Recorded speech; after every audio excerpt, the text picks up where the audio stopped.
Really great device that I use is Padlet.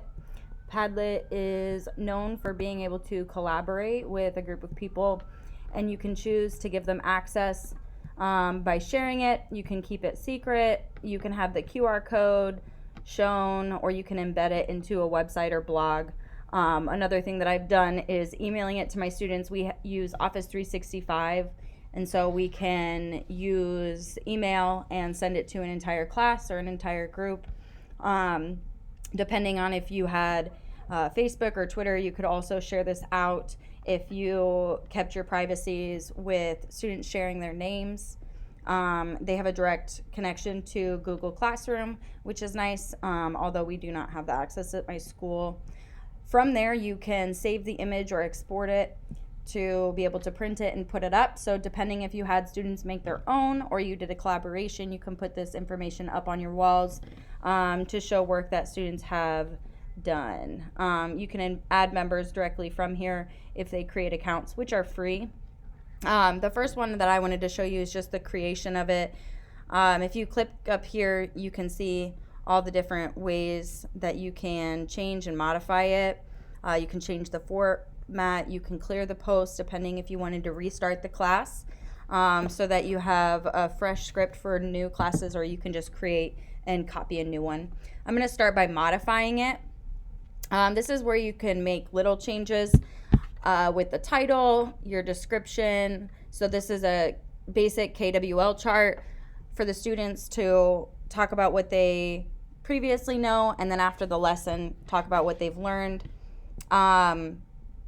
This, you can change your wallpaper to make it pretty. You can put pictures in there. You can also give a lot of controls, so like filtering profanity. Being that I work with 8th graders, this is one that our students try to get around if they don't have to do an approval.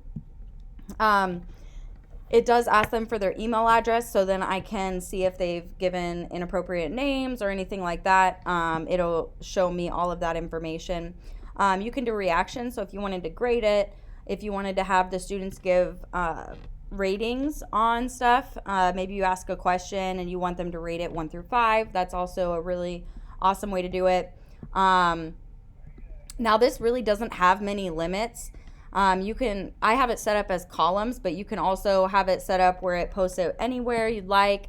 It's a simple process. They click the plus, they put their title in. So I could say World War II, and I would just simply type out whatever information I wanted to about World War II.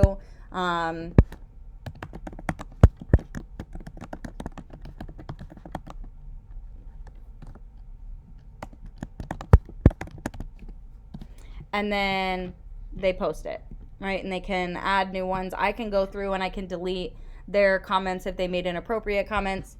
I'm going to move backwards a little bit to show you from the teacher's standpoint what you see. You can make a Padlet. You can join a different Padlet if there were ones that you wanted to join. Again, if you have the QR codes, it really is not something that they would have to worry about. You can have a paid program. I've never seen that necessary, but there are basic models for you to create from. So you can do the wall where they layer all the information like bricks, canvas, stream, grid, mapping things out, back channeling like basic conversations, and then shelf. This is the one that I was using in the KWL chart. Down at the bottom, they've added templates as well to show you kind of images and what they would want something to look like, or what options you would have. So question and answers. I've used that one before, where we kind of go back and forth between a class asking questions and giving answers. This storyboard, this is fun for making longer stories and them having to plot out what events have happened. They can embed different answers. So if they wanted to do a website, they could embed the website. They could post a picture. They have quite a few options on what they might want to do, adding a link to something. They can search stuff. So they could search videos. They could search GIFs, audio, web.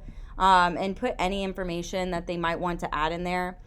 They can upload a specific document. So maybe I want all of the students to post their projects that they created in one place so that they can go and watch each other's videos, which is something that I plan to do with their current unit.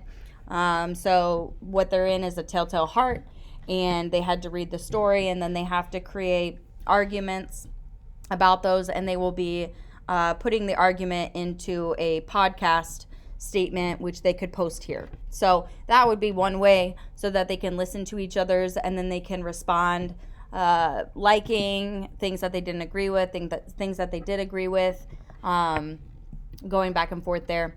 So as you can see, it shows that it doesn't have my email address. It just has a name. That's a nice privacy piece, so that if I wanted to post this somewhere, a picture of it, it would never show the students' names. You can also decide if you want it to show any information about them. So giving the attribution of the author, I can take that away. As you can see over here, it took away all of my name stuff and then putting it back so it says MC Go again. It tells you when they post as well.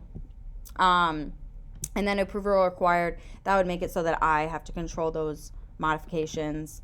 So that's a little just bit about Padlet. Again, it's a free program that you can use. You can embed all of the information, and for students, it's somewhere where they can save all of their information to anything that they have access to. So on my dashboard, it is all the ones that I posted, and if there were ones that I liked or that were shared with me, I could also archive those for folders. So I hope you enjoy this program and you get to use it sometime in your class. If you have any questions, you can ask or respond. Thank you.